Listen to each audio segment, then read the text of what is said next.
And the next service award is going to go to Mr. Martin Pedro. Mr. Martin Pedro has been working along with the organization for years. I love that I can call upon him. Someone asks me a question, my favorite word is that, listen, I am not an attorney. I will check back with you later. Let me call Mr. Martin and get an answer for you.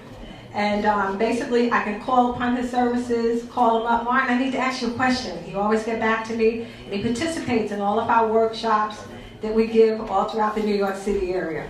If you guys have any questions, don't ask him today. Take his card, and you can ask him on first thing on Monday. But I want to recognize him for his support to our organization, and for being there for us, and for being there for me.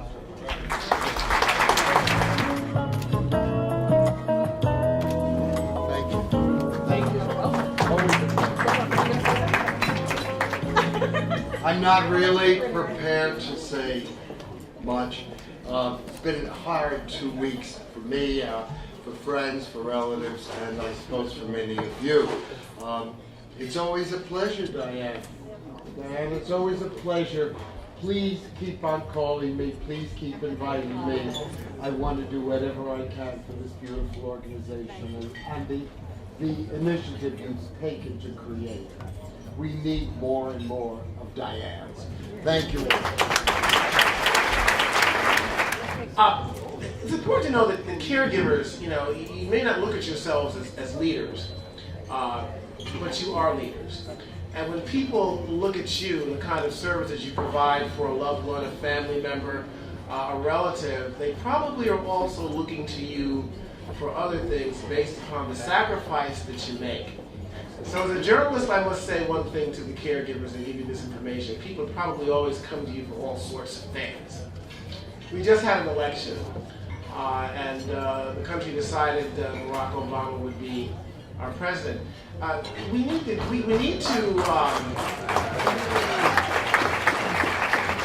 I'm not here to promote anybody, but we need to understand that our politicians are also caregivers for us. And we need to pray for them. I was just at a function the other day, and people always come to me because I have been an advisor to both the Republicans and the Democrats. And I'm called upon constantly by both sides for my opinions on how to conduct business. And I'm here to tell you that after working on Capitol Hill for a couple of years, for those of my friends who are very upset that the president won the election, and I'd say to them, as I've said for other presidents, the country will go on. We have a country that is governed by rules and laws and regulations that no matter who is in, they're God-given rules that this country will sustain itself. So if people ask you for your information on whether the country will survive or die the next day, no, Orson Welles and the War of the Worlds will not take over. We will be around for quite some time. Thank God. With that, Barbara's first CD, which will be for sale over there, one of the songs was nominated in the first round for a Grammy. And one of the people responsible for putting that together is in the audience was Carol England. Carol, stand please.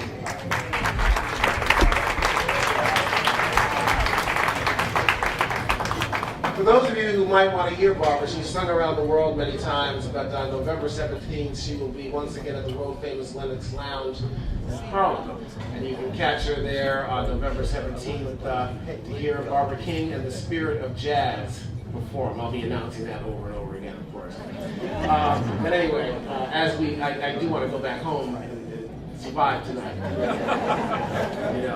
Sandy was one thing, Barbara's another. All right, moving right along here. Diane, the world-famous Diane Cooper is coming back up here to give a touching letter to a caregiver.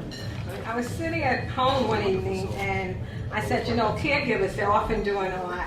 And I said, I wonder if anyone ever thought this way about being a caregiver. And this came to my heart. So I said, you know what? I'm going to make up a letter for caregivers. And the letter go, Dear son, daughter, brother, sister, friend, or relative, when was the last time someone asked you how you felt? Does anyone really care about you?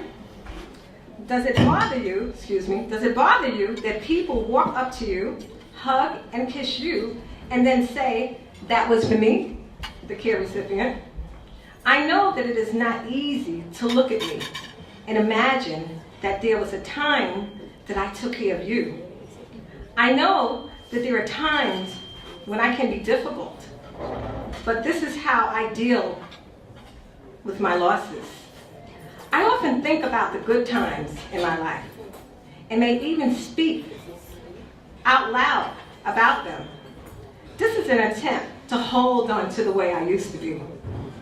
I may not be able to speak, I may not be able to see or even recognize you at times. But believe me, I can feel love, compassion, kindness, patience that you constantly and unselfishly give to me. You're not easily angered and have never kept an account of wrongdoing. You've been there to protect me and keep me from harm. I want you to know that it is you that gives me hope. I can trust you. I know that your love will never fail. I care about you. I appreciate all that you do.